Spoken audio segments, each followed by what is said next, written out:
My name is Keith Rodger. I go by Kethro. I'm an audio engineer. I want to thank the great staff at the Bellevue University for having me.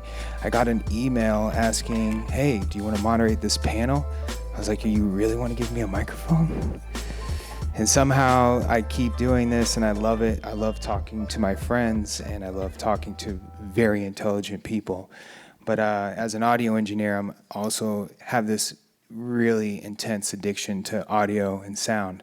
Like it's so bad that like I'll be at home and I'll hear like the refrigerator humming at a weird frequency and I'm like, I know I can change that. I know I can make that into something really dope. So I sample it, I put it in these little machines and I drive my partner insane.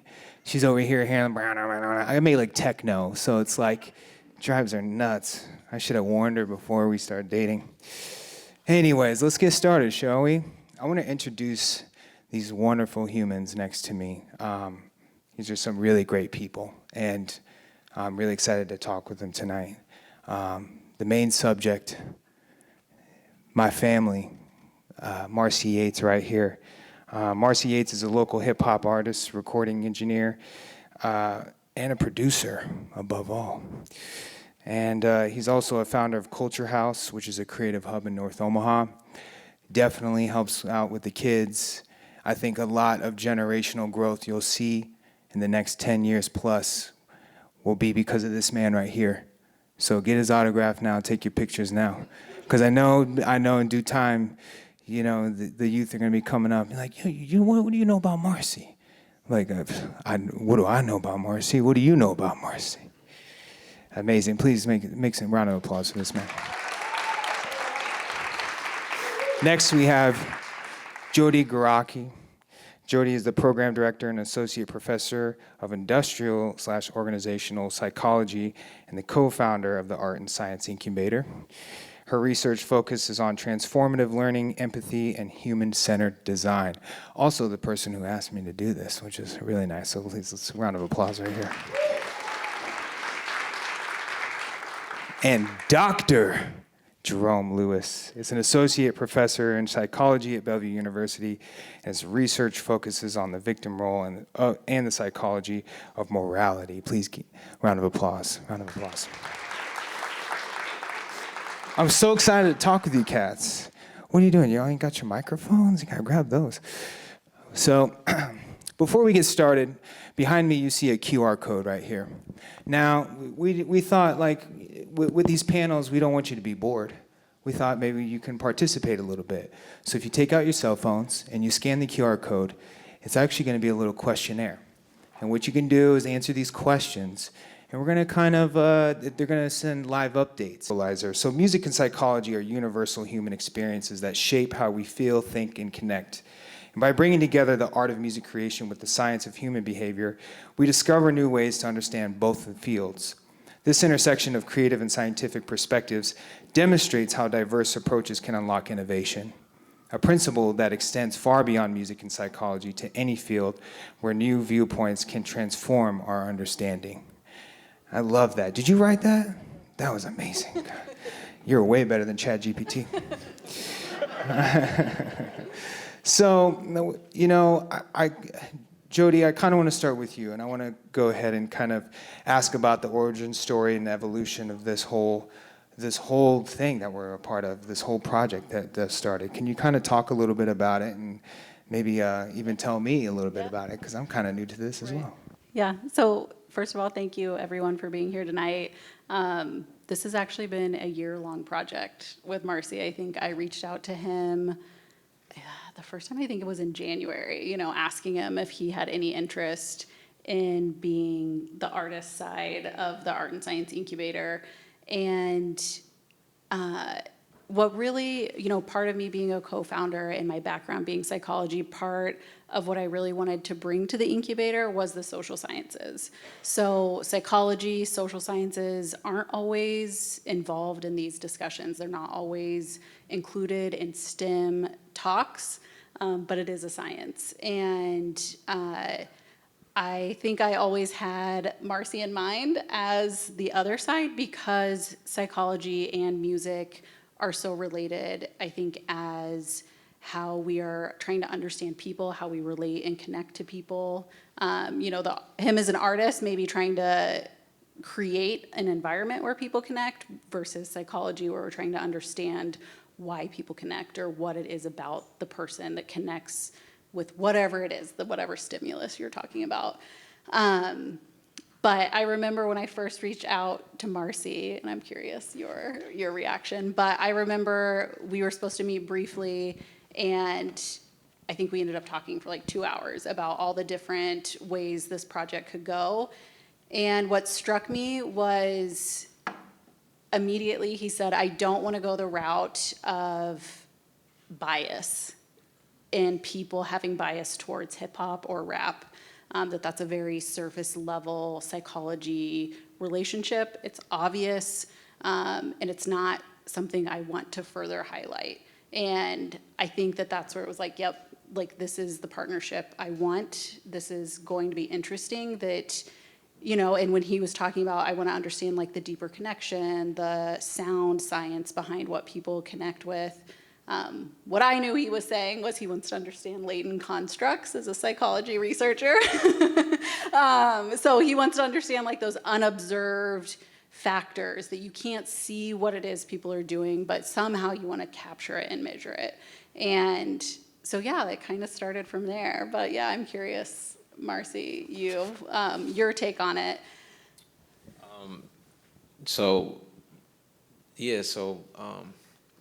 The idea of like science behind it, I think about science like just figuring out, figuring something out, the beginning of it,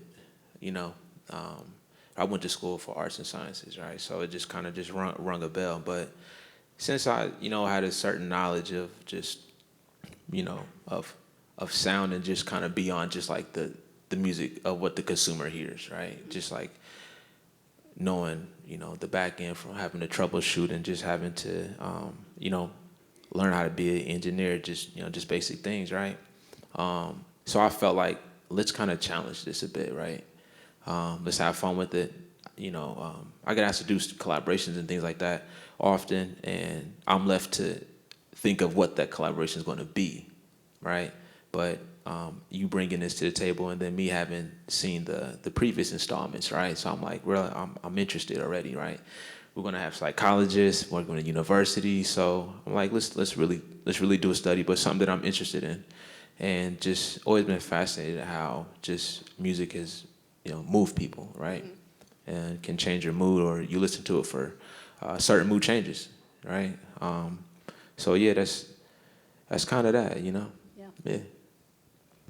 I'm curious, you two obviously are fans of hip hop music, but if people in the room who here is like hip hop, is that ingrained in your lives? Show of hands for those. Who doesn't really listen to it very much? Don't be shy, Respect. You're gonna learn about it tonight. JoDee and Jerome, I kind of want to move on and talk about some scientific concepts that you have come up with that's more related to sound. Yeah. And I think we have some visuals based upon that, right? Right. So let's go ahead and move on to this. Can you talk a little bit about this? Yeah. So the question you all answered, the pulse, if you want to bring up the results of what they were looking at. So just as a starting point, we thought it would be interesting to have you all, kind of get a feel for what the crowd tonight, who's coming here with what knowledge, what preference. And this is actually one of the questions we used in the study that we did with Marcy's music. And, and Jerome, you can hop into as far as like how you try and facilitate understanding the person as a whole and how they're reacting and what might be playing a part in why they're reacting or connecting in the way that they are. So this is kind of just getting a feel for who's here tonight, who's connecting in different ways. And not that anything is like good or bad, but everyone is coming here with different experiences, different backgrounds, different relations to music. Yeah. And so what this is actually is understanding the depth of hip hop knowledge. So kind of more mainstream artists, clear down to more underground artists. And we'll get into what we found with that. But you'll see, I don't think none of these are 100% new, these artists, which is similar to the sample that we had. Yeah, and as you're looking at these results, for those of you who recognize many of the hip hop artists, it may even be fun for you to take a picture of what we have in real time, so you're familiar with the audience here, and then you can look at what we have in the sample, which is going to be the culmination of our data collection for the actual study.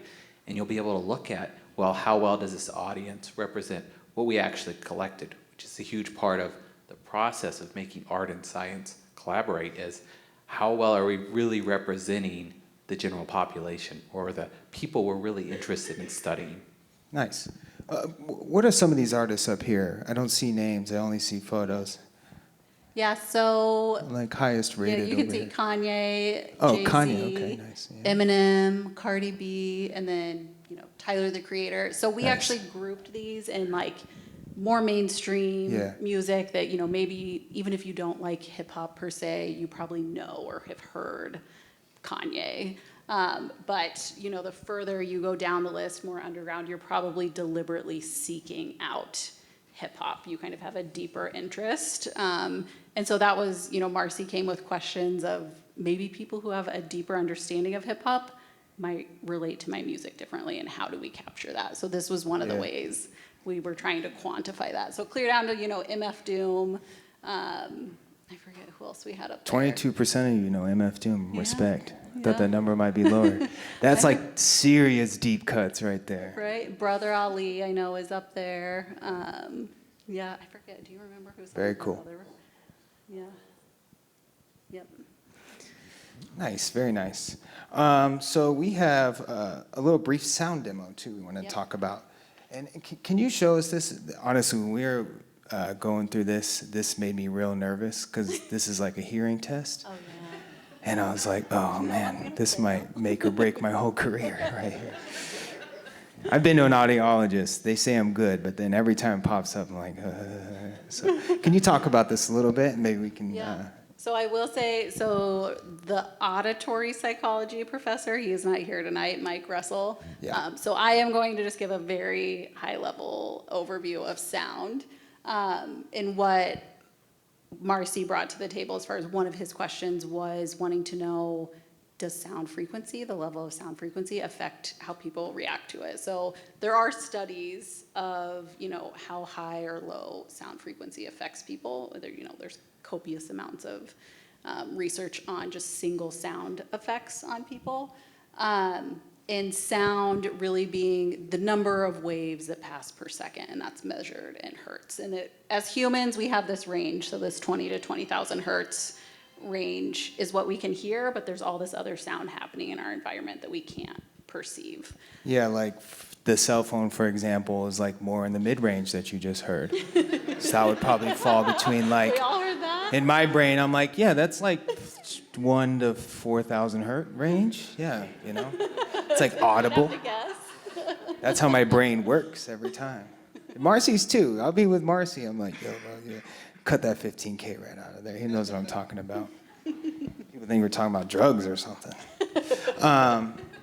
So yeah, are we gonna test their ears? Yeah. Should we do that? Yeah. So can I help break this down just a little Absolutely. bit? So yeah, if you ever think about sound, the lower the number, the lower the frequency. So you got 20 hertz as bass. It's so low that you can't even hear it sometimes. You just feel it. So if you're ever at a concert and you hear a drummer playing the kick drum, that's a lower frequency. But then you hear things like guitars, you start to go up in frequency, especially when they're doing wailing solos and it's ear piercing.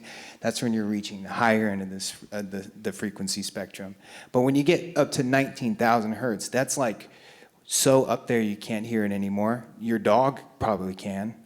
That's why you're like, your dog's freaking out for no reason. You don't understand. It's probably because they're hearing like 25K.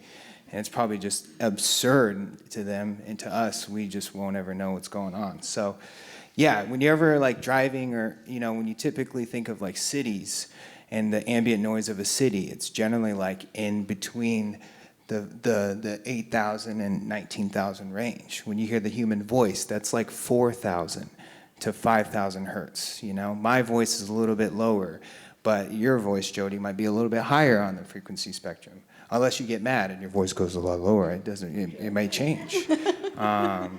So yeah, just a brief overview and kind of explaining it on a non-scientific level. So yeah, let's try it out. Yeah, so I will say these are going to be very loud, so just brace yourselves. But what we want to do Ouch. is, so this is kind of just an exercise to show you that even if you can't perceive sound, that it's still affecting you. It's still in your environment. The waves are still moving, you know, your physical space. So whether it's affecting your body, which again is kind of what Marcy brought to me of how do the different frequencies in a song hit people, how do they affect them? Because again, there's these medical studies and things like that looking at single pitches.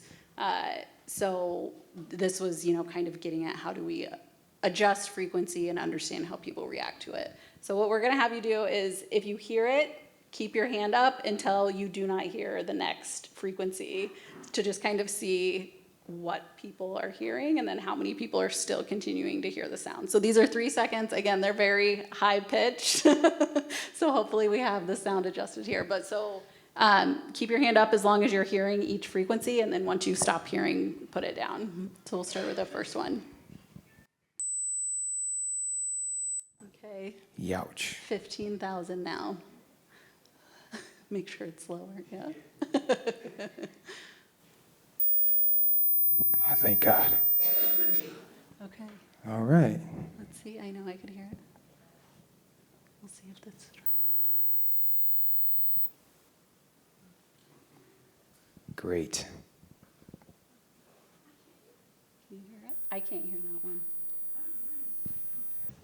Yeah, it's a tricky one, right? Yeah. You train your ears; they do immaculate things. But it's okay that you don't hear 19,000. Most people don't, you know. It's about a change in atmosphere. It's all about moving air, right? Yeah. Just moving air, moving frequencies. By the way, the magic in music is at 19,000 hertz. Every engineer in the studio, when they go to mix a song, 19,000 is the magic number. It just adds something, and it adds this like spice, this flavor, this magic. Well, you're all really good at that, so congratulations. You're not deaf yet. Marcy, I want to move to you, and I want to talk to you a little bit about your creative approach to this project and to your artistic practice in general. As an MC and as a producer and engineer, you combine the three forces, which is like the triple crown of music making, which not all of us can do. Like, I wish I was a rapper, but I can't rap. I can only do it in the car in the shower. You can rap a little bit. I try all the time, but I've heard you freestyle. I know, I try all the time, but it's bad, you know? It's like cat, pat, rat, pat, cap. Yeah, it's very elementary. But yeah, I wanna just kind of ask you, like, when you got approached with this project and you thought about your artistic approach, what was the first thing that went through your mind? What were the factors that you're like, how do I, first of all, did you create a song? Did you select a song? What was going on in your brain when it came to really breaking down this idea? Well, I don't think I selected the song. JoDee, who selected the song? Again, I think it was a process. I think when we met, we went through kind of your whole range of albums, and then really wanted to try and find a song as much as possible that like would be more neutral, so that there wasn't like anything particularly triggering in the song that people might be reacting to. And then also kind of had more of an upbeat, but not, so trying to neutralize as much of like the confounding things that people could be reacting to, which is how we landed on the BWTH. So was it lyrically like driven first before the sound, or was it the kind of the beat? Like, what was in the song that really, this particular song that you chose for this project, what made it stand out above the rest, other than the lyric content? I mean, to be honest, nothing. To be honest, to me, it could have been any. You know, it could have been a series of songs. Yeah. You know, so I think that we just kind of settled with that one because JoDee felt it would, felt more special about it, and I was like, okay, cool. You know, let's go with that one. You know what I'm saying? Kind of really. So once we decided on that, then the next thing is kind of like, all right, well, how. Where do you want to go from this, right? So we're talking lowering the frequency, but how low do we go, right? To where it's still listenable, right? Or You know, you go too low, then it's slow as hell, and then you know you can't make out anything, but it sounds terrible. But that's sometimes though. What I want to do is go with like the first thing I thought about was like, you know what? Let me go like a chopped and screwed type of sound, right? Yeah. So that's how slow I want to get it. Is anybody familiar with chopped and screwed? There you go. Yeah, exactly. So that's Original kind of Texas Yeah. So sound. that's kind of the pitch I was looking for, right? So first it's kind of like, all right, well, how do I do that then? So what plugin am I going to use, right? You know, which software I'm going to use, you know what I mean? So daily research first, you know what I mean? Like, it's in the natural workflow. Then sometimes you like, you just forget, like, damn, okay. So I did a little research, was like, all right, well, this is the tool I'm going to use, right? So I just went to Pro Tools and went to the audio suite, you know, and then from there. Yeah, Okay, so you were just messing. So when you typically make a song, you have like all of your elements, your drums, your bass, your sample, your vocal, and you mix those all together. But you are taking the completed song, just the MP3, and you're manipulating that instead of the individual parts. Yeah. Correct? Yeah. What made you decide to go that route as opposed to like separating out the parts, or they call them stems, like the stems of the song, to kind of experiment in that direction? You know, this is just the initial way I just thought about, like I wanted to do it, was to just create the whole master, you know, affect the whole master. Yeah, yeah. Right. Which is done in remixes. Yeah. You know what I mean? Totally. So, yeah, so, just flip the whole thing. Yeah. That's really interesting because you could have taken so many different directions. That was the best one, though. Exactly. Cool. Yeah. And it was, you know, Yeah. it was not as, you know what I'm saying, like time consuming, right? To go back and then find the session, you know what I'm saying, and go through, you know what I'm saying, tracking out and then download from the iCloud, you know that. Yeah. You know how that is. Do you remember the process it took, like creating the song? Creating the song? Yeah. So that song was on the Chocolate for Water project that released that came out in 2023, and so with that featured a verse, all right. And Yeah, no he's verse. Yeah. another local artist and producer himself too, super dope guy. You know, normally when I'm in album mode, right, it's either late night or early morning, and I'll call it album mode because it's like this short period, and it's probably like 4 or 5 days straight, and I'm just like cooking, you know what I'm saying? So, I mean, I was cooking. So it was like it came out in the batch of that serious time you hunkered down. Yeah. It did, and it was kind of one of the like last joints I threw on the record though, because I've been working on it for a period of time, and then so when that came about, I found the sample, and you know, it's a funny thing because earlier when I was doing the sound check, I played the beat in reverse, which I'm gonna do later, but I actually had this sample in reverse to begin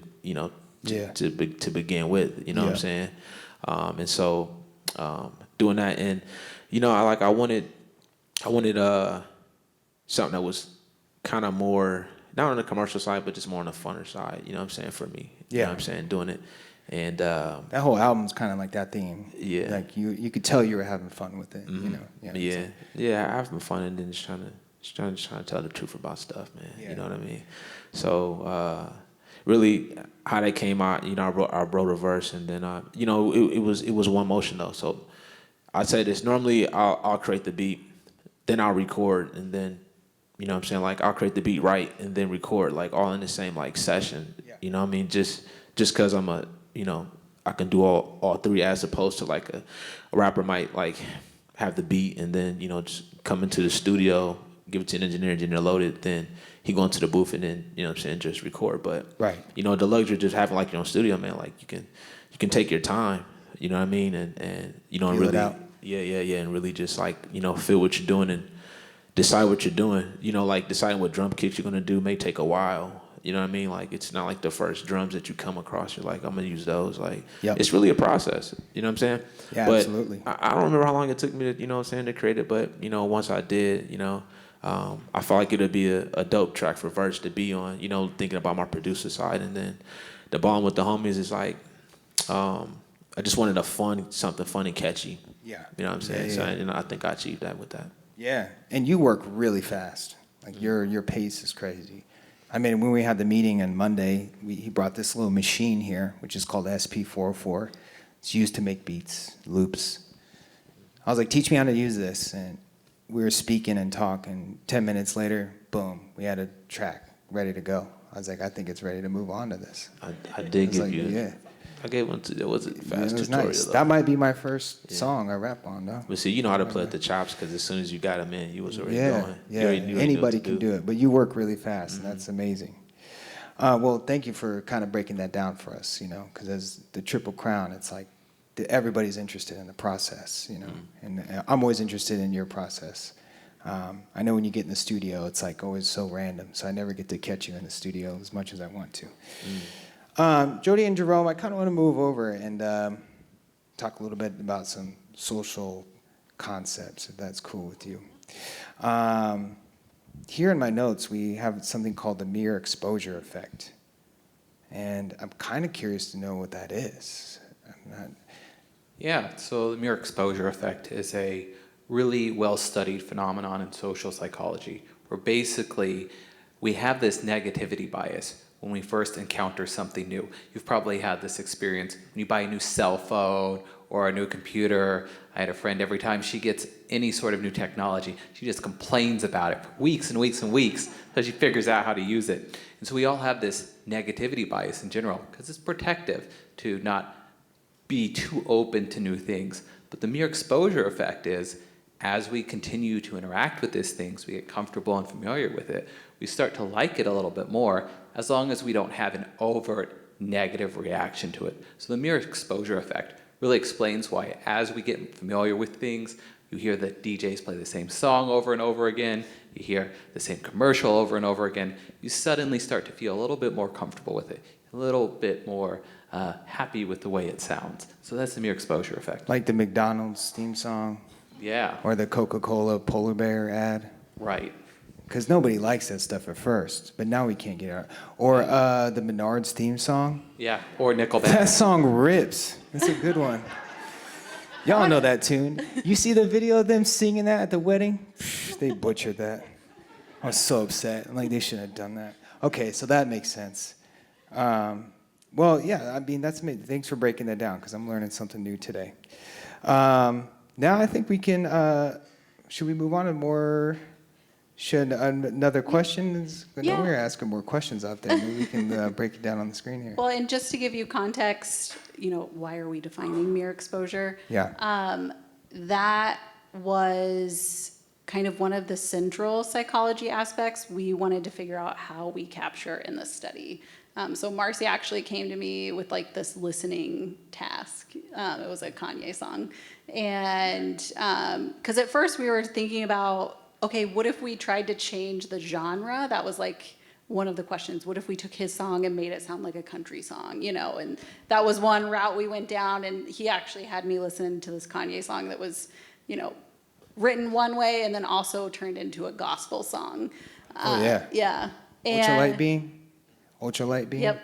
Yeah, I think it ultralight was, beam. Yeah, that was a good one. So I noticed, I was listening to it. It wasn't a Kanye song I'd heard, but then the second, third time, I was really getting into it, and I was like, this is mere exposure. I'm actively aware that I'm liking this song more the more I hear it.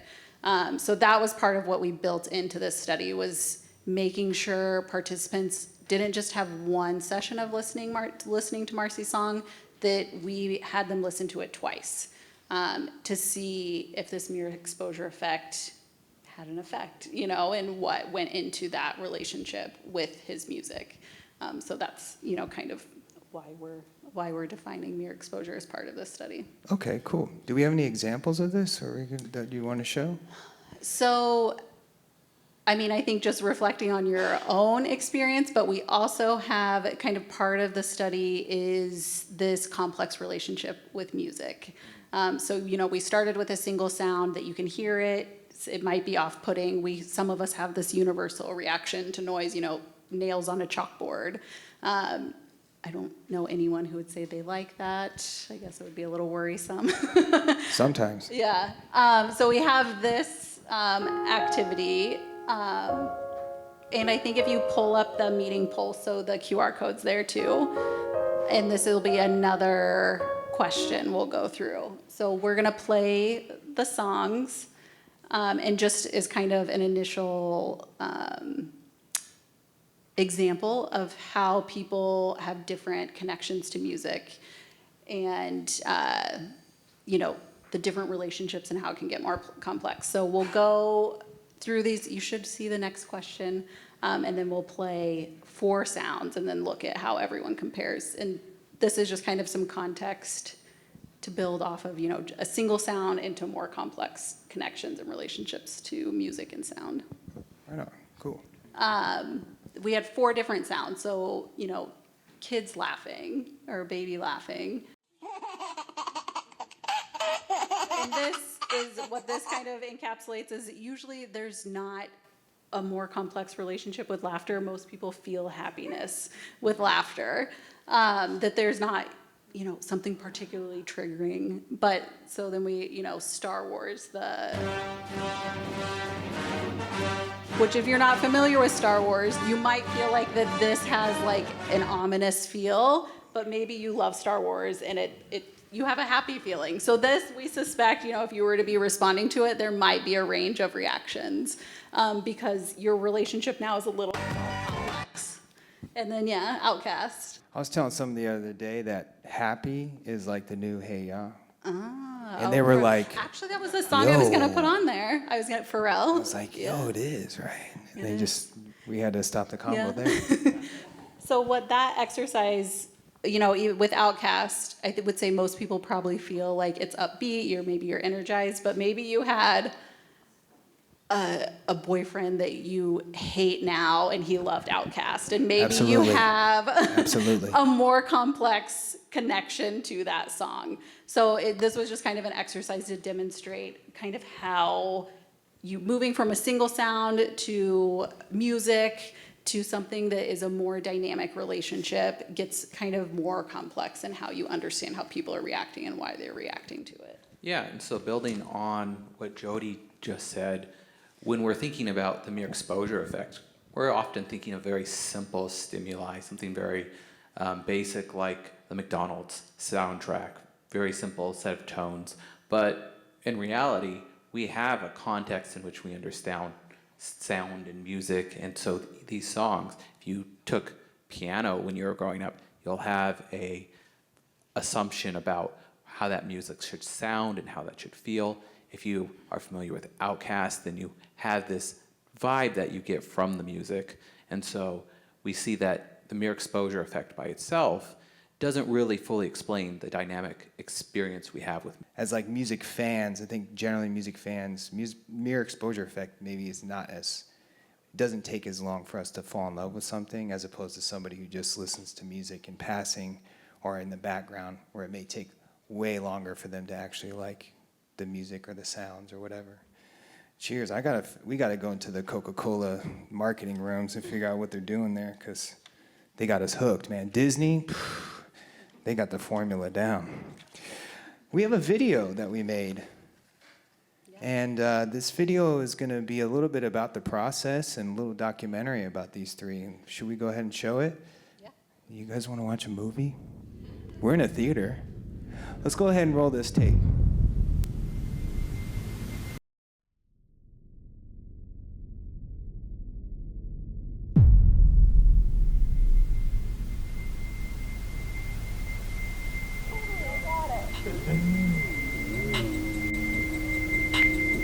That's so insane.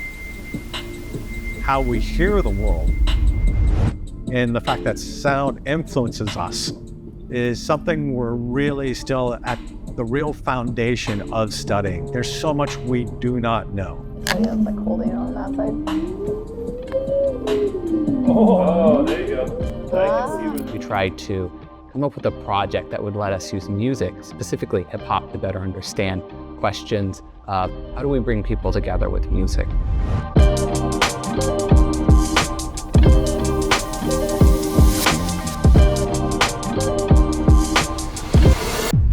So much that we're used to every day in terms of sound.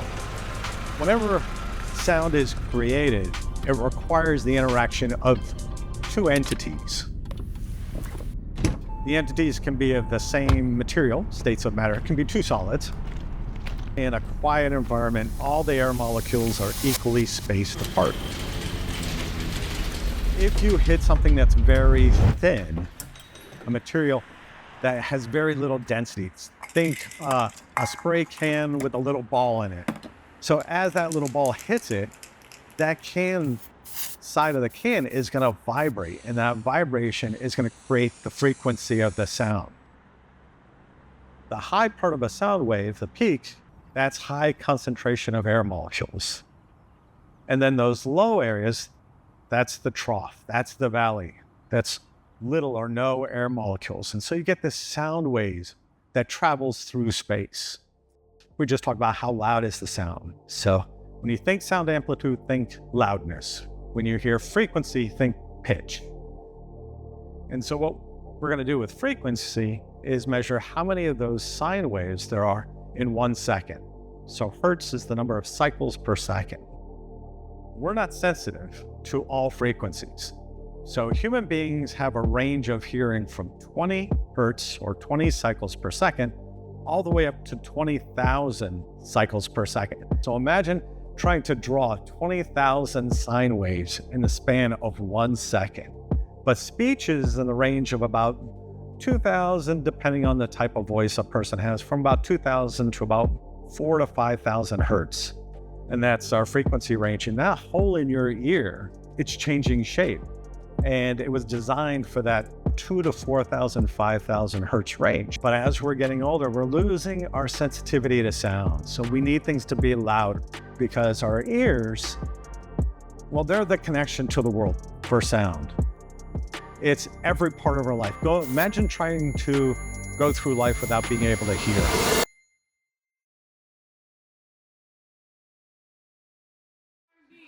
I want y'all to give it up for Marcy. Yeah! Since a little man, when they used to call me Shorty, I've been ballin' with the homies. Since a little man, when they used to call me Shorty, I've been ballin' something like a middleman. Hope you sound like a ceiling fan. Hopefully you don't sell a gram. In them high like a summer jam. T-short like a muscle man. Gram short, gotta call the fam. That word like I tried again. Times that, now times again. Now what am I worth? And here with the earth, they're looking at me and I'm living curse.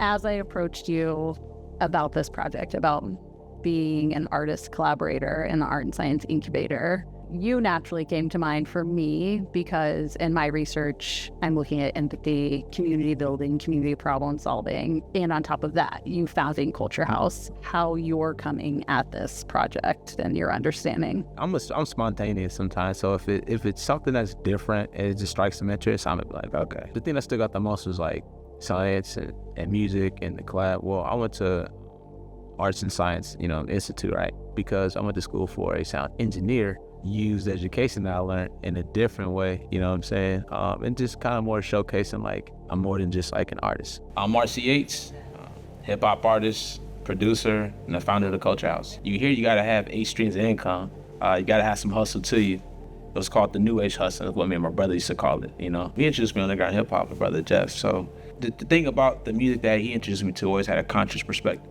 I would just be left in his room with all his music, so I would just go through tape, fast forward. If I liked it, I'd rewind it. Exposure is like everything, right? What are you exposed to at an early age? Music really hits my spirit. And I've come to find out that it's like very mellow and chill. And my goal is to go out to LA, but it don't work like that. Everybody's story is different, you know what I'm saying? So my story led me back here, I feel like I had learned enough, I feel like I learned something that I want to bring back to Omaha, right? When him and I were meeting, me trying to understand what questions he has as an artist and how do we as psychology researchers facilitate maybe answering questions that would be helpful for him as an artist, how sound frequency affects people. How do we tackle that question? This is something that the artist is genuinely interested in. It's where we came up with the idea of using one of his original songs and having him remaster it in a lower sound frequency. Poor and retro Jordan couldn't step. Rest assured my mental store with dreams that seemed as far as fetch. Dog, we hunt the stars until accessible is handicapped. Hand been gripping wheel. I built my lane from looks that kill. My heart sustained throughout the hills. That ghetto boy from Emmettville. God is trill. Why else would life be so muddy? Dust your shoulders, shit get cruddy. We're actually going to use your music with one of the scientists on campus because they got a sound plate. Okay. So we're gonna see if we can like hook your music up to see if like your music generates like a unique shape, like a sound plate by breaking it down. Oh wow, that's wild. So we're using one of your songs, you know, asking you to like readapt it to look at this specific aspect. So look at a lower sound frequency effect to test if, you know, it does have a different effect on people. In the study, we're going to have people randomly assigned to either hear Marcy's original version of the song or the remastered version of the song, focusing on lower hertz. In other words, it's going to have those lower pitches are going to generate a more negative mood. But the beautiful part of the study is we're going to be able to compare people who listen to the original version, but also compare people's experiences over time by having them listen to one of the versions twice. Nothing was ever real with the homies since a little man. When they used to call me shorty, I've been ballin'. Hey, I've been ballin' with the homies since a little man. When they used to call me shorty, I've been ballin'. We might not be getting the depth of reaction connection in that first listening session. So that's really what, you know, spurred us to say, we really want to have 2 listening sessions. Doing an online study provides us with the opportunity to get really like cast that wide net and get a lot more data for this initial round to this study, and then potentially building off of that in another iteration. Focusing on hip hop music, all this music has deep meaning in it. And we wanted to capture, is there a difference between people who have this high need for cognition, this need to really scrutinize and understand music on this deep level, from people who perhaps have a lower need for cognition, who are more just trying to feel through the music. So that's one of the elements that we were trying to capture. Does familiarity with the music make us like it more? Going back to this mere exposure effect, which is this general idea that as we come into contact with things for the first time, we have a general neutral or negative response to it, but as we get exposed to it more and more, we increase our liking and familiarity with it. Interacting with other people, not just ideas, we grow to be more familiar with them, we empathize with them more, and we understand them, or at least feel like we understand their perspective better. So we were trying to capture all of this in one experiment. I study auditory perception, and one thing we know is the more experience that you have playing an instrument, the very big impact it has on how you hear sound. So is this the artist trying to fine-tune things so that it sounds good to them, but then to the rest of us who are not musical experts really isn't going to make a difference? Or is it really going to make a difference? Because the one thing that we know about auditory perception is we don't know much. And so I would not be surprised if we end up finding the total opposite of what we would have expected. And that's the great thing. That's how science progresses, is you do a study and you look and you see the effect and you think it's going to have a small effect. It turns out it has no effect or a massively large effect. I tell you what, I took my money from this pitch contest. I did 2 of those and I finished last every time. But every time with this I did finish last every time. They couldn't see the vision, so therefore they didn't invest in it, right?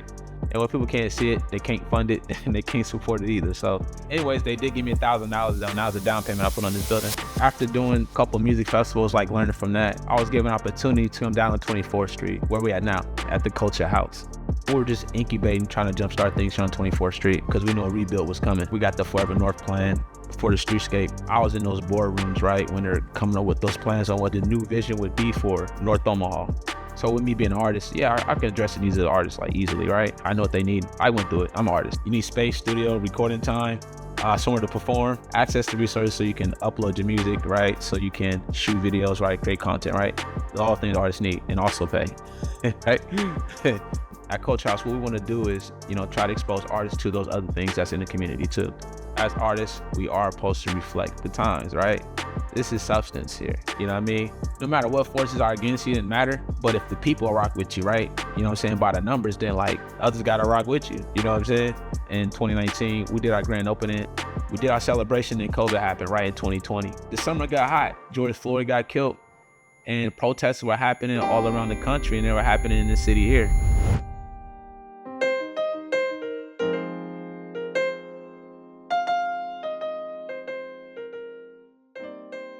hip hop can bring people together with its strong social justice messages and with its ability to communicate deeper meaning than simply the music. Although the music is a way of communication, there can sometimes be explicit or even subversive messages within music. Culxr House opened the doors to, training, being a safe space for those conversations, to heal, to talk about action, to go out there, and do something about it. People thought we were like a just protest, like that's what we did, right? And it's like, nah. We're an arts and culture organization, right? We started gaining momentum in terms of like just on the art scene. But now we're in the same conversations with all the biggest, the most funded organizations, right? But the funding still ain't the same. So don't get it twisted. The next phase, right? That took us to another level. You know what I mean? Like you never heard no nonprofit dropping a record, right? Southern Creek Records reached out and they wanted to do an album. That's how the Freedom Summer record came about. To do this, you gotta be an artist, you gotta be an entrepreneur, you gotta be a recording artist, you gotta be an engineer, you gotta be a producer, like you gotta be a father of 3, 2 baby mamas, like you gotta have no parents. Music is only like half of this shit, you know what I'm saying? It really is, you know what I mean? The other half is experiencing and being able to accept what you're going through and knowing that there's something bigger in store for you. But the mission has always been bigger than myself. One version of Marcy's song and the other version is a lower frequency.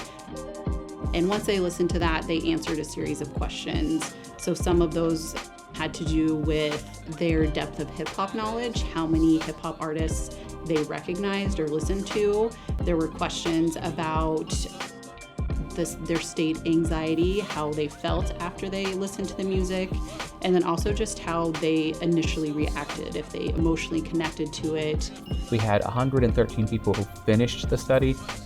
160 people reached the end of the study, which means those 3 people probably just didn't click the last button and move on. So we're using that 113 people as our number. So it makes sense to me that like in the lower frequency, they reported like that they were more irritated, that we made them listen to it again. It's my bio, right? In terms of, is there accolades in there? No, so we like purposely kept it like sterile of like that Because connection. people listen differently too when there's a facade. Yeah. Right. So if you already think that this person is popular or someone, then you'll accept it more than versus That's good, yeah. versus this is your nobody, right? Yeah. So if they were to know that, well, okay, right, this guy has 15 musical awards, he's won 6 OEA awards, he's done this, and this, right? One of the great things about doing research at Bellevue is there's the student population who are also interested in doing research. And these students are studying things that nobody in the entire world has ever studied before.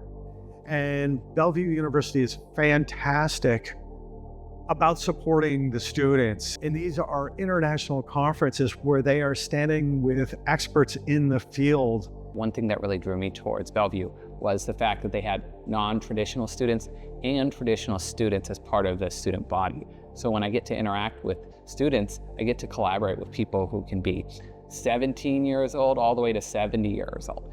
And it is a very cool environment to work in because you have so many different backgrounds and perspectives on things. I think that's how science progresses, is you do a study and you look and you see the effect and you think it's going to have a small effect. It turns out it has no effect or a massively large effect. And maybe that just sounds just so awesome to us. And what sounds like simple music actually turns out to be really complex to the human ear. That's great research. Great research will create more questions than it will ever answer. And that really, I think, is one of the creative aspects of science that we get to merge with art, is that science, like art, can be an iterative process. It can be a process where we learn as we go, and then we change things with perhaps what sounds good as we continue to build on this project. It gives us a lot of freedom to be creative with how we can answer these questions. Say what it felt like. Gotta look both ways at the light. Try to press gas at a stop sign. Might run up on her with a Glock 9. Feeling like it's sunshine. Might put a heat this one time. Might put a 3 this one time. Just might hit the leak this one time. My living is great, my gram is straight. I praise the Lord every day. Bridges made, can't complain. Make a road, pave my lane. Pick the speed, I'ma stick and cruise. Enjoy all the moments that I've been through. Looking at something that I choose. Understanding what you should do. Inherit the earth, but what is it worth? A bottle of pills, been stunting since birth. Mama, your purse, son in the hearse. Any like struggle points or, like where are we getting to, I thought Jerome was a black dude. Ain't seeming the word. Inherit the earth, but what is it worth? A bottle of pills, been stunting since birth. Can we talk a little bit about these study findings of the 113 participants and kind of break down a little bit of why they perceived the slower version the way they did? Yeah, so, in the video, we kind of covered some of the methods we've alluded to. I don't think we need to go into that too much more. Yeah. But what you're seeing now is what the makeup was of the people who completed the study. So, Oh, nice. You could look at, if any of you took a picture, see what tonight's audience compares to our sample. But the same thing, there wasn't a single artist that 100% of our participants ended up knowing. And that this was one aspect of how we captured people's understanding, knowledge of hip hop as they were going into the study. I don't know if we want to go to the next slide. We kind of... Here we go. Yes. So what's interesting is we actually didn't find a whole lot of significance between the groups. So there was some, when you're looking at data, there's some interesting things that were going on between like the low and the high, but nothing that actually became significant when we were analyzing the data technically. But the data drove us to this other story of finding the genre that people prefer. That actually told the story, and also people's knowledge of hip hop. And that was significant in determining how people enjoyed and reacted and had a connection to the music, and actually had this mere exposure effect, that they increased their positive liking of Marcy's song into the next listening. So what you're seeing here is people who really like funk and soul and really like hip hop had this really positive reaction. But what's interesting is people who really like funk and soul actually had the biggest jump in positive reaction. So these are some written reactions from participants, but something when Jerome and I were talking about, why is that the case? Why are funk and soul, they have a positive reaction to start, but they have this jump in positive reaction.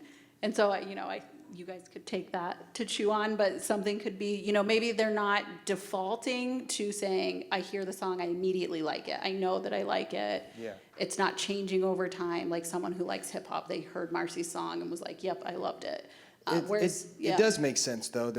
Hip hop is foundation is the samples of hip hop are rooted in funk, soul, and jazz. Yeah. So it's kind of like a really just play. It's a new take on those genres or styles. Right. So there is essential nostalgia. Yeah. So maybe, and what we were saying is maybe there's this openness to it. So what's interesting is people who really liked heavy metal but didn't like hip hop had this, just didn't like the music, But people who really liked funk and soul, you could say maybe they were open to it. Maybe they didn't love it right away, and then in the second time, they grew in likeness. So you see this quote, they became more relaxed and less critical of the music, but in their first listening, they were at least open to it. So what the data drove us to was looking at more of the characteristics of the person and the background of the person versus purely the sound makeup of the song. Interesting. Mm-hmm. So then you showed them Marcy's song, right? The Yep. slowed down version. Yep.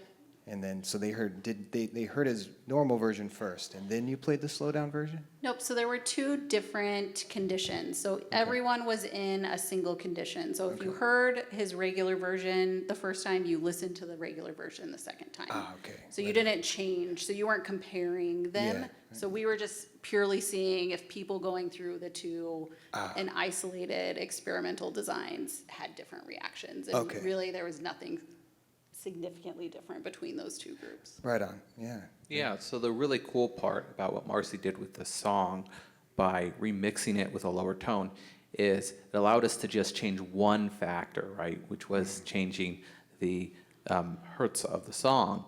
in the remix version. And so we were able to say, well, if there is a difference, it's probably due to that one single difference. But we also wanted to look at whether the mere exposure effect worked differently for the original version versus the remix. And so we ended up having two groups of people, one group that heard the original version twice, and one group that heard the remix version.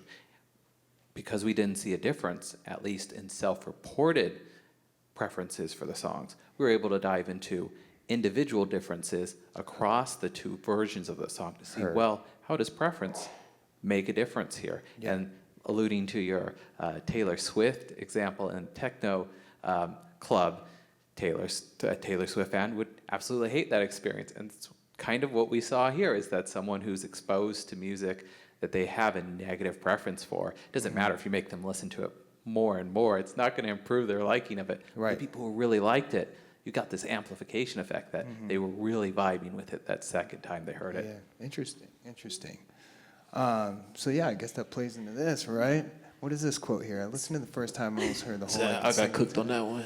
That's a 10-second. I know, which I will say, I have to give Marcy tons of props because it is a vulnerable experiment. He's like putting his music out there, his personal, art, and allowing it to be critiqued, and there's no control over what you're going to get back, and that it's directly, his music. So you've been an awesome sport about it because, we had people reflecting in this way. And what's interesting about this is that it really highlighted that not only do people who really disliked hip hop, not only did they just not like it, and have the same response from the second. So, maybe they selected, I didn't enjoy it, it didn't resonate with me. They actually disliked it more in the second. So it was almost like this amplification of this growing irritation, versus, the soul and funk individuals who were maybe reserved, and then they grew in their likeness over the listening sessions. I just love this data, this whole project. It's just so exciting to me because, as a DJ, right? I've been DJing for 20 years professionally, and my findings is always in the field. So I've definitely played songs where the room gets really upset, and I played songs where they are getting naked and freaking out, and I've seen all sides. But yeah, when you feel the hate in the room, I feel it. I don't get to survey. I read their body language. I see the hate. I see the cell phones come up. They're like, turn the song off. I've been yelled at. I've been screamed at. I've had stuff thrown at me. I felt like a night at the Apollo. Yeah, Marcy, I bet you've had that too at a couple shows. You played those songs live, right? And then you feel the crowd kind of trying to adjust to it a little bit, but you're not quite sure. I don't even psychology in the field is a. That's kind of when you look at the DJ and you're like, let's go to the next track. Yeah, yeah. You just keep it moving. Yeah, keep it moving. That's just a really interesting study, and I hope you conduct more studies like this with other genres and other things, because it does definitely tell a tale, especially of our community and what we love here in Nebraska. I just truly believe, as musicians, Marcy and I, we love everything. We don't have any boundaries within music. It's all just feeling and sound and motion. And to me, it's is it electric or acoustic? And what am I feeling today, But it's not like that with everybody, So I appreciate that. I think it's time, we can, I want to do two things. One, I want to open up to some questions in the audience, but also, Marcy, you brought this little beat machine here. Yeah. And I kind of want to skip ahead to this a little bit. And I know we kind of touched base on this, but I do want to I really want people to, I want you to talk about a little bit about your process, and we open to some questions. Is that okay? Is that okay with y'all? We cool with that? We are running low on time, so we got to kind of keep it moving forward. So, maybe what we can do is, to the ones that don't listen to hip hop, maybe we can convert y'all. Maybe we can maybe we can kind of show you a little explanation of how it's made off the top and how the creative process goes into. And maybe you'll leave here with a little bit more of an appreciation for it, or you might just get up and walk out of the room, which is totally fine. No judgment. No judgment. I experience it all the time. I got a gig tomorrow. I might scare everybody out of the room with my music. Yeah, so Marcy, can you talk about this little machine that you have here, and then kind of maybe show us a little bit of like a process that you kind of goes into this, and maybe see what that, see what you come up with or something like that, Yeah, it's such a cool machine, and we don't have to get too nerdy about it. Before you kick it in, though, tell them a little bit about it. Tell them a little bit about it. Yeah. So, like he said, this is the SP404, right? It's the ultimate sampler, and so about like my process, I love hardware to use. Of course, there's like softwares that you can use too. I've used those as well, so I'm familiar with those. But yeah, just at this point, it's strictly like workflow and what how I prefer to create hip hop, and I like to be hands on. I come from the era of like sampling. I love soul samples. I love jazz samples. I just love things that like I can feel. Since I'm not like much of like a instrumentalist, right? You know what I'm saying? Of course, I can like add things with some keys and add some bass lines, right? Mm-hmm. But when we talk about the guys that get up there and they really play horns and all those kind of things like that, can't do that. So what I do is just like take those sounds, you know what I mean, and much like we've been talking about with pitch and tone, you speed up, or you speed down and time stretch, right? Right. That's kind of how you get the sound that the sound that vibes to you, right? So you'll listen to, well, for me, I'll listen to a record or I'll listen to a sample and I'm like, okay, I like that. I like the elements that's in it. And you don't know how it's going to turn out. Sometimes you know how it's going to turn out. You can just kind of just be like, all right, all I need to do is just pitch that up, right? Yeah. But when it comes to like chopping, which is like rearranging the sample at that point, yeah, which is a whole different thing. So I like to take time and just play with it. Sometimes I'm like, I already know what chops I'm finna do, right? Sometimes you just know, but then a lot of times, like, you don't, you chop it up into your pad. So you invest in these instruments. Yeah. This thing here, let's hold it up for the people, because, you got this thing plugged in? Yeah. It's this little machine here called the SP404. Now, these machines, you can buy them in all different shapes and sizes. You can make beats on your phone. When you get home, download Koala Sampler. I guarantee you'll be a hip-hop producer by 3 a.m. I guarantee it. And then we'll make an album. Call me. The thing, I want you to really show the people kind of like throwing something together real quick. Let's set a timer. Let's do like 3 minutes. So that's it. Little samples from records, right?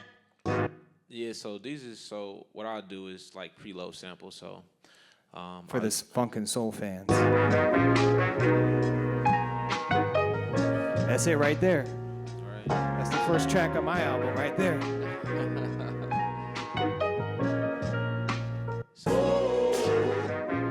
So something like that, right? I heard somebody out there like, ooh, so sometimes that's all I gotta hear, and I'm like, all right, let's go, right? Yeah, I'm feeling it. All right, cool, I say just all loop right. that. Let's start my rap career. Yeah, so let's go. So from that point, I'll go ahead and just put into its own bank, right? And then just copy it. Yeah, so while you're working on that, Go ahead. in your brain, you're thinking like, I need to loop this, I need to chop this, I need to fix it, I need to make it feel. Do you think about like what people you think you're gonna think about it, or is it just you just in this zone in this moment? No, not particularly. I gotta feel it first off, Yeah. and then I'll think later if someone's gonna like it. But then if I like it, that kind of outweighs it.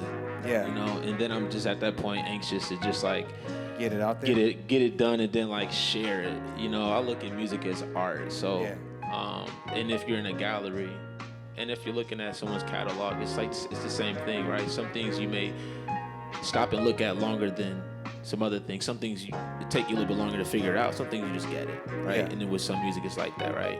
Yep. So moving on, you got this loop in your brain. In my brain, I'm like, the loop is fine. Right. We don't need anything else on it. It is. This is it. It is. But so what I'm gonna do is show y'all how I might just be like, you know what, I want to slow it down or something.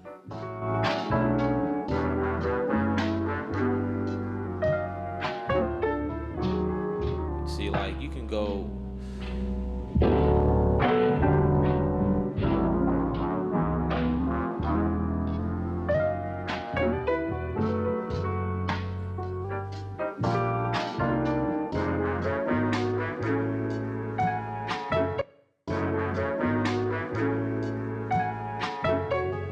For me, like, I like to be in that range of like 84 to like 90, right? BPM? Yeah, Beats for like, per minute? For like, yeah, beats per minute. Like so the speed, tempo of the song? Yeah, so when I'm listening to the sample, like, you know, the SP will kind of tell you where you're at, like in your range, but then you can set the value too for where you do want it. Yeah. You know what I mean? And you lock that in, and you just get the feeling and the motion in there. Mm-hmm. And then from there, it's like you add drums and a bass and stuff, or you just kind of like, I'm going to start, my brain is already thinking about lyrics. My brain is thinking about what I want to communicate to the song. It can, like if I settle on this loop, right? But since we're in here and y'all have heard this loop, I'm going to go just show y'all, like, all right, if I don't want to just do it this way, because the loop is already as good as it's already fine, right? Yeah. You know what I mean? But I might be like, you know what? I want to just change something. So I already pitched down a little bit, right? So now at this point, I might decide that I want to rearrange actually the samples and like play them. So sure. At that point, then I'll chop them into the pads. Again, like these machines come with 16 pads, which means that, you know, a sample can go to each pad. You can have, you know. Then you completely manipulate into something that's not way from the original, which at that point, you're creating a whole nother song just from this other thing, right? So that's interesting. I'm gonna just show you how to just do like just free chopping.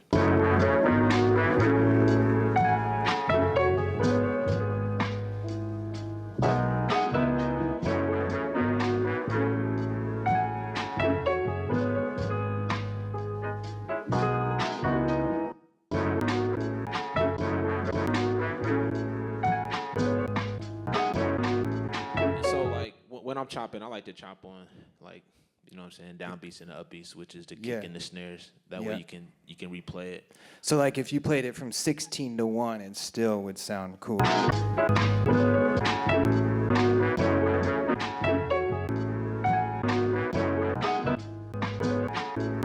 Sounds like a mixed jarble mess to some users. Exactly. And be like, oh man, my brain's... Yeah, that's what it sounds feels like, like it threw my brain in the microwave. Yep.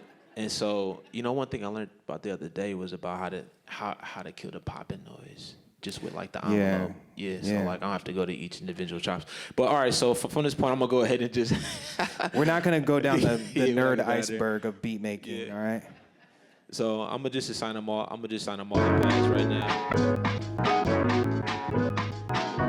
I like that version too. It's a little Motown. Yeah. It feels Motown. Yeah.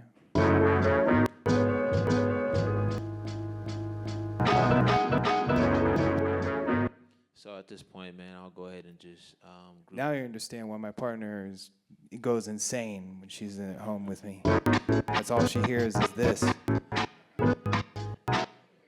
Yeah, they got. Sorry, Kenda. They got.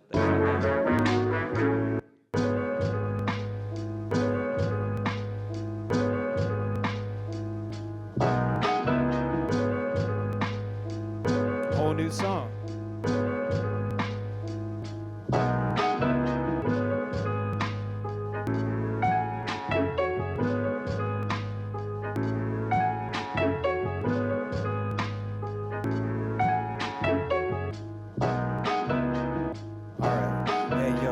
Hey, yo, okay, see, and then my brain starts going. Yeah, so like... It's really amazing how you can just come up with something brand new.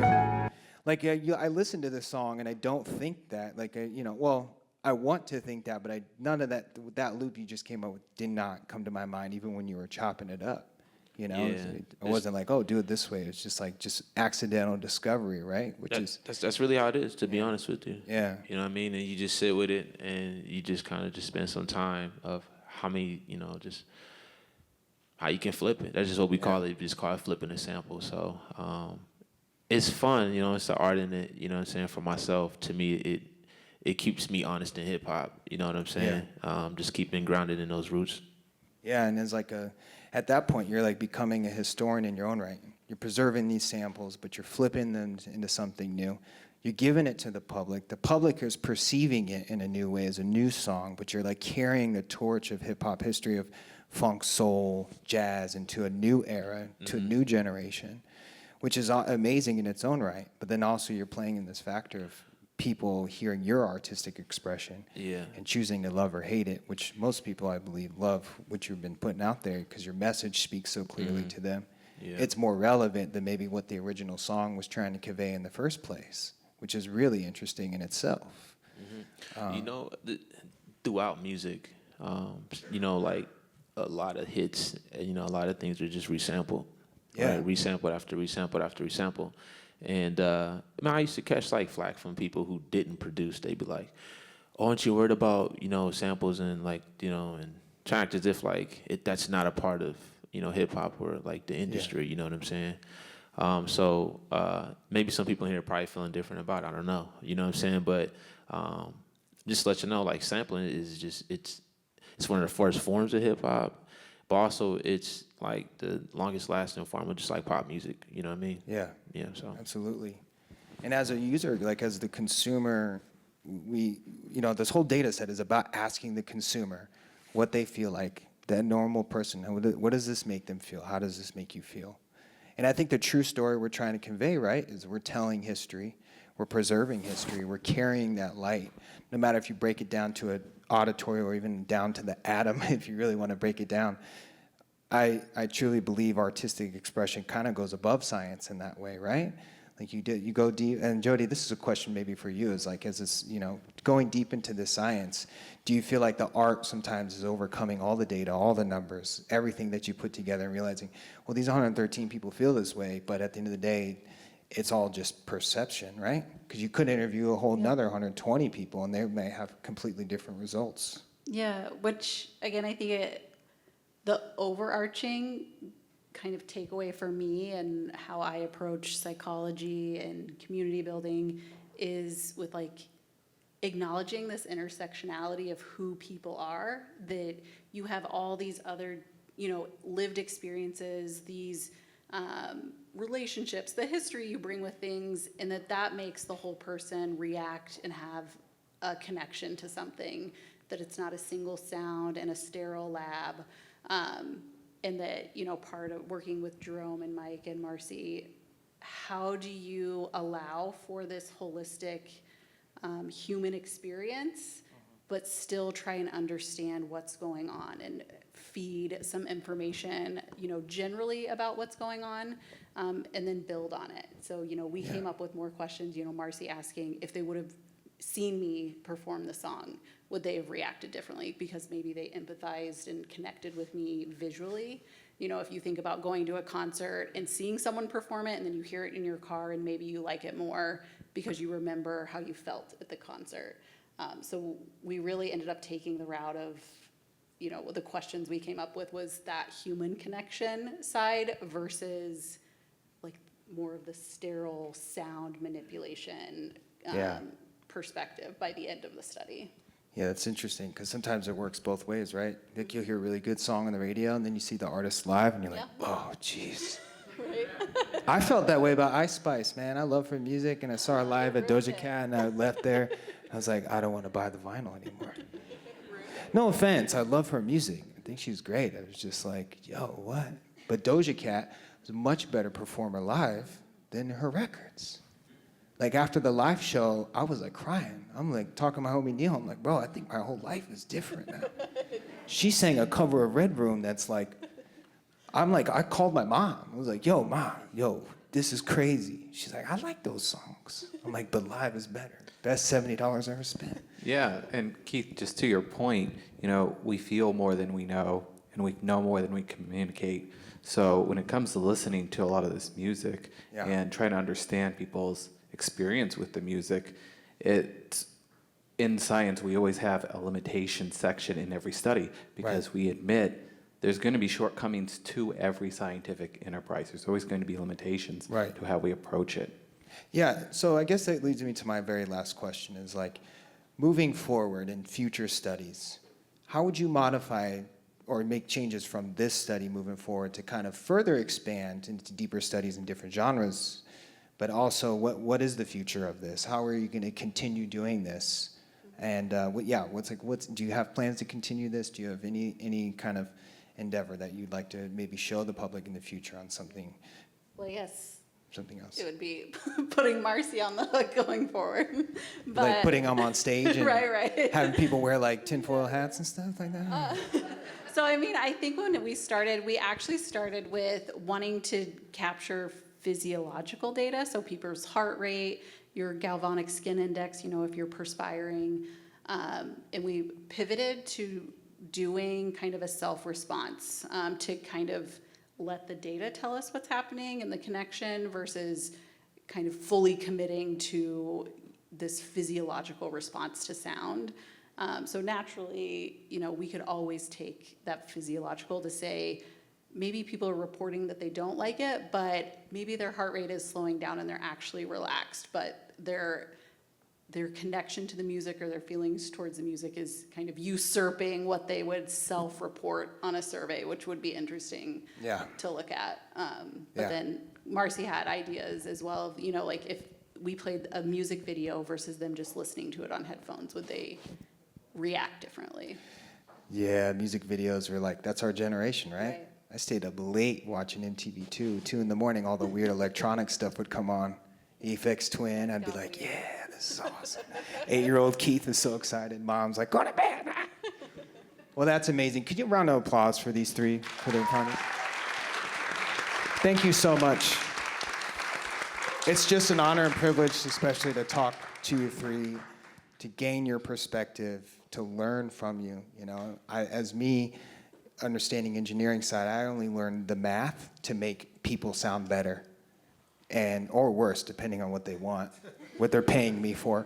But at the same time, my job is to deliver, help people deliver something special to the public.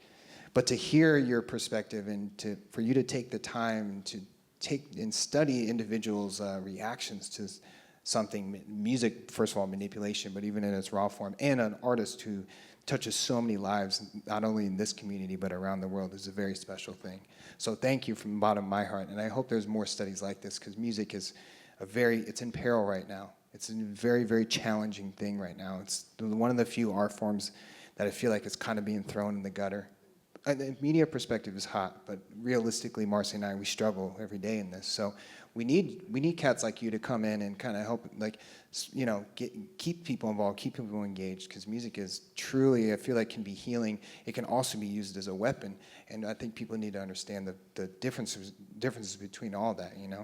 We see that song Not Like Us. That song is some people's anthem. That song is also like the devil's work to some people. So it's nice to have a very more clear understanding of that. Moving on to all you. How are you doing? You all still alive out there? We went up. First of all, I want to apologize to some because I know they told us to hurry it up. But she told you, why did you give me a microphone? I want to talk to my friends. Does anybody have questions? Feel free to ask anything to anybody. Okay, cool. I'm going to come past the microphone around to... Oh, yeah, we can do that, too. No, we'll use mine, because I don't need to be talking. Yeah. No, I got you. You can do your thing. You taking pictures, my man. Let me be the host for once. Thank you. Hey, this has been interesting.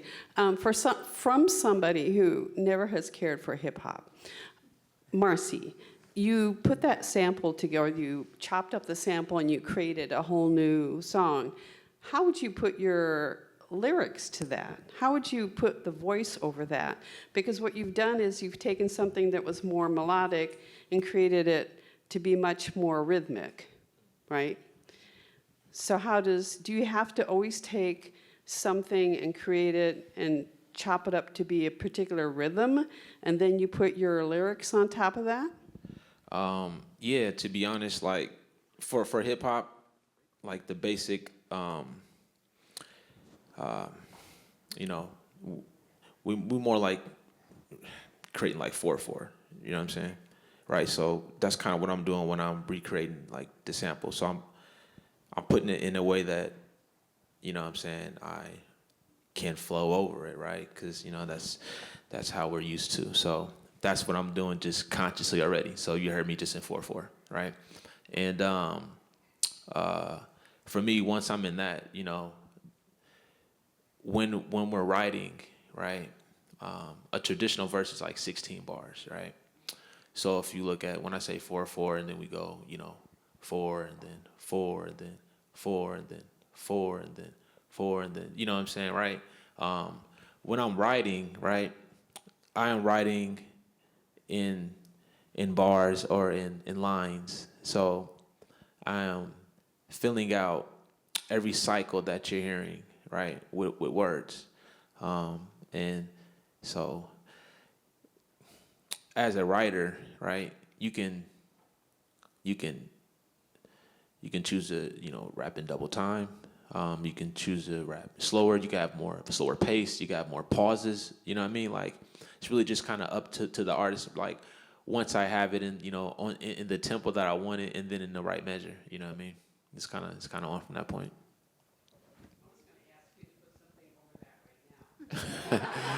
Who's that? Should we do it? Who's that? I can't see you. Who's that? You. Same woman that asked the question. That's actually. You gonna only if you want the freestyle on it though. You gonna. You want the mic? I'll bring the mic back. Only if you gonna freestyle. I got you. Listen, yeah, that would be the collab of the century right there. Let's save that to the end. That's for sure. Mm-hmm. Did anybody else have? You got a question? Somebody raised their hand over here. You did, yeah. Yeah, here you go. Marcy, you mentioned you really felt good in that 90 beats per minute kind of range. How the song that you used in the study, what was the tempo of that when you started, and how much was it lowered when you dropped it down? And was it pitched down and also slowed down? So was it slower in tempo as well?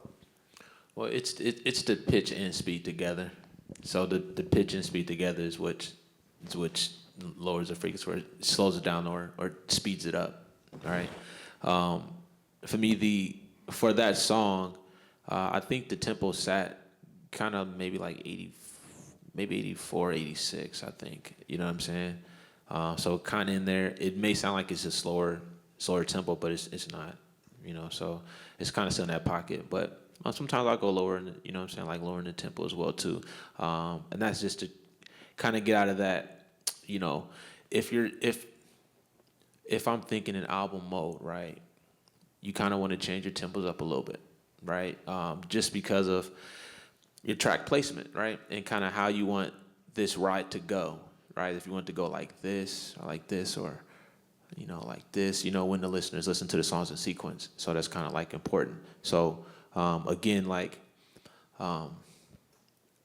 when I'm in album mode, I'm thinking of a whole, that was a song, I'm like, all right, well, I need to do something like this. I want to do something like this because I had already done, you know, X amount already kind of at this tempo, like this feel of this vibe. So. But if you remember, so I think he's asking about the study, you know, the original, when he was remaking it in the lower frequency, and that was the, you know, the weekend when we were going back and forth, he sent me the lower frequency, and I think naturally when you remaster it, it was slowing the tempo. But we said we wanted to control for just frequency. So then Marcy went back to figure out how to keep the tempo the same. Yeah. So originally it was like naturally you lower the frequency, it slows the pace. So, you know, one group might have been listening to a 3-minute song, another group was listening to almost a 4-minute song. And we didn't want to have that like be something, a confounding, you know, reason. So Marcy then had to go back and figure out how to lower the frequency but keep the tempo the exact same. Yeah, that's where the time stretching comes in. Yep. So where you can keep it at a tempo, but still, you can have it at a certain tempo, but still slow down the song. There's some examples of music that breaks down. I was talking about this the other day called pulse stretching. It's a software called Pulse Stretch. When you go home tonight, get on YouTube, type in Justin Bieber pulse stretch. And they slow the song down to like 2 BPM, like the slowest it can be, and they add reverb, and it sounds like the most beautiful piece of music you ever heard. Like you can go to sleep to it, It's like, because his voice is so lush, and it's just like this, like real. It's like a 30-minute song, you know. It's really beautiful. I got into the 2020. I was Paul stretching everything and playing Stardew Valley. Everything. Paul stretched his songs, everything. It was crazy. Don't sue me. Anybody else have questions? I think we have questions. Time for a couple more. Yeah, I'll pass it to you. Sorry about that. I was just going to make more of a statement for a lot of the people here who don't really listen to hip hop, but obviously thank you guys for coming out and seeing this. But one thing, as an artist myself, I'm an old guy, that I want to tell you about hip hop so you might be able to understand it a little bit and understand what they're talking about. The art of hip hop is probably one of the most judgmental arts there is. That's why a lot of it is based in art in relations to entertainment. So within the hip hop community, what we do is we judge everything from bars to how it's written, how it's actually said. That's what we do within our community. So the pressure is always put on our artists to be very, very artistic in their delivery, in how they say it, when they say it, the pitch, different things, the things that he was talking about, the pause. All of that is judged as we decide if you are what we consider good artist. A lot of the hip hop or other communities that you have with your other music, it's just pure entertainment. Good guitar, the music sounds good, the voice sounds good, and the word sounds good. But in the hip hop community, we're just a little bit more judgmental. So that's why a lot goes into the work that he's doing. And you will probably never see that, but it's a very wordy art, right? We get a lot of words that's put in a short amount of time, and that's why it becomes difficult to actually understand it. You hear the melody, but if you can't move as quick as the words are coming out, you can't actually understand them. And we understand that, but I do encourage you in your own little area just to kind of listen to it and really focus, and you'll kind of see what I'm talking about. So, I do have to admit, though, I love some terrible rap music. Like, I like rap music that's way off pitch and the BPM. The Detroit kids, like, not even rapping on. I love that stuff. The scam rap, they call it scam rap. That stuff makes me feel like I'm $1 million. Question. I think we have time for one more. You in the back? Oh, okay. Right on. You don't want? No, it's all good. You can ask your question. Yeah, absolutely. I'm a sharer. Sharing is caring. So this question is sort of in the space between music and the impact on the students and how they responded to it. Because one of the things that I wanted to double click on is that there were the students who really didn't like it, like then doubled down on not liking it. And I'm curious if there might be space to start to think about, we know that music has played such an amazing role in bringing people together and telling stories and putting things in the spotlight that need to be paid attention to and talked about and gotten behind, right? So in thinking about the disconnection in so much of our community and culture right now, whether it's locally or nationally or globally, I'm curious if there's a way to start thinking about what pushed those people that way versus them being part of the group that said, okay, I can get a little closer to this, right? Because when we're exposed to things, we tend to your point, I think you talked, JoDee, earlier about I can empathize, I can sympathize, I start to recognize. So the idea of going to a show or seeing a video brings more tangible connection to it. So I'm not sure exactly if my question is, have you thought about diving into that? Or if there was anything that came up in your conversation around that you all sort of explored already. Yeah, that's a great question. So what social psychology has shown us is that mere exposure isn't enough to create a positive reaction to something. The contact hypothesis says that as we experience something, if we don't have an incentive, if we don't have a reason to appreciate it, then we'll just feel the way we feel and we'll go about our day. But if we have a shared interest, if we have investment in it, if we're part of that community, it becomes culturally important. It becomes individually important to appreciate it or at least to understand it. That's how we really create collaboration. That's how we have art and science work together, because we're incentivized by the same thing. We're in the same group together and we share this context and this culture. I would also add, I mean, I think what you're getting at as well is music could be this unifying connection, you know, and almost like peacemaking as well. But obviously some people just have this visceral reaction to whatever it is. So how do you overcome that, or how do you understand why people do that, and maybe how to get them to be more open?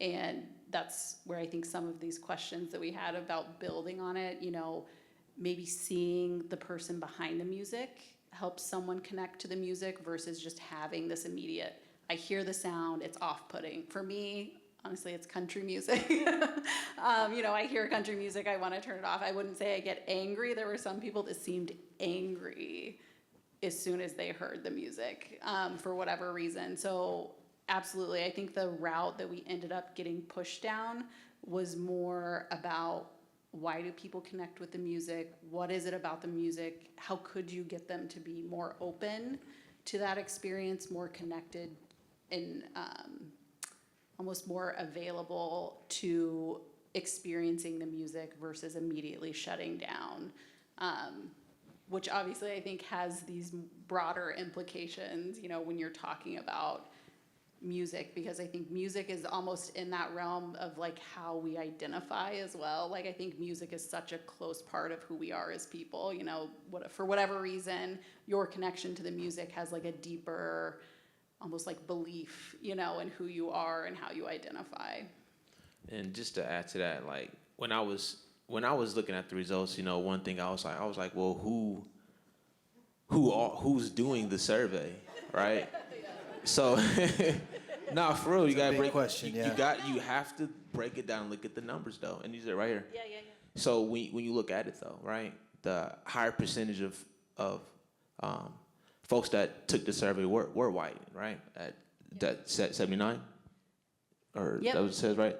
And then you look at the average age, but you also look at the demographic though, right? And so what I was saying was that, well, had it been exposed to a more urban, right, demographic, right, probably the results would have been a little different, or, you know, the hate to just hear it, right, when I've been there. But again, like she's saying, like there's, you know, you gotta look at who's taking it. That's what I want to look at first off, because again, like listen, I was looking at some of the comments and I was like, damn, yo, like, hold on, man, am I even good? You know what I'm saying? I said, man, am I good? Which again, props man, am I for being open. am I the right man for this? No, play, man, but you know, it was fun looking at that, but also again, just again the exposure part. So where you're from, you know, and what's your top genre. So again, like people that, you know, are exposed to more of the elements in hip hop kind of liked it, but again, like, you know, a lot of people that took the survey don't like hip hop. So yeah, well, it's also interesting too, because the thing I've learned, you know, I used to tour a lot. Like I was always on tour as an engineer. I was always traveling the world, and my love for music grew when I started traveling to more places. And that could be a question you can ask people and say, were you born in the U.S.? Have you traveled outside of the U.S.? Because everybody I know that when they travel and they go to, like when I went to Japan or Thailand or South Korea or even just Canada, like it's always dramatically different when you go into these different cultures and hear what they like and what they do. Honestly, I was with you on the country thing, but when I was like 24, I went to Nashville, and I kid you not, 3 women taught me how to line dance. I just walked up to them and was like, can you teach me how to dance? They're like, oh, honey, we got you. One lady was from Norfolk, Nebraska, and the other 2 were from Nashville, and they taught me how to line dance. I love country now. Yeah. Like, I love it. It's great. It makes sense when you're in the zone and there's a Impala on the wall with a skeleton in it, and everybody's got hats and boots, and you feel welcome into the culture. It changes your whole perspective, and then you're like, okay, those songs about trucks are kind of dope now. Yeah. Well, in part of what we captured, we did ask people the neighborhood in which they grew up. Was it urban? Was it suburban? Was it rural? And so an openness is actually a personality trait you can capture with different questions. And so that was something we were talking about adding in But what I think is interesting, you know, Marcy's saying, you know, maybe if we had more people who liked hip hop, it would be different. But I think what's interesting actually is how could you potentially get those people who don't like hip hop to have a more positive experience? What would push them in a different direction? For me, I think that that's what's interesting, because naturally, if you like hip hop, you're gonna like hip hop. And with us seeing that, you know, there's this not just dislike, but this irritation with the second experience, is there something we could do differently with that group to get them to be more open? And I think that that's where it's interesting when you're talking about psychology and facilitating that stuff. What about like the art of dance? Yeah. Like dancing is typically known to be like a unifier within music. Yeah. And hip hop is like hip hop and dance are not. I mean, break dancing is one of the elements of hip hop. Yeah. There's so many ways. Yeah, you could facilitate experience. Yeah. Typically, most people I know that like hip hop like to go to the club. Yeah. They like to go dance. So maybe that could be a thing. You know. Just ask a question, do you like to dance? Yeah. And they write no, you're like, okay, well, probably don't like a lot of genres of music then. Which, and I feel like there's so many ideas on the tables. There is yet another QR code, but there is a feedback for tonight and ideas, you know, and which again, we are psychologists, we love human data and feedback. So please, if you have ideas or questions and things like that, please fill it out and let us know, because we definitely read through that and want to keep growing this. Yeah. Well, Jerome, JoDee, Marcy, thank you so much. We are at time, so please give a round of applause for them. Thank you for sticking around. Please participate in the survey. We want to keep this going. Music is such a beautiful thing, and we hope that you can, you know, join us in these future endeavors. So have a good night, y'all.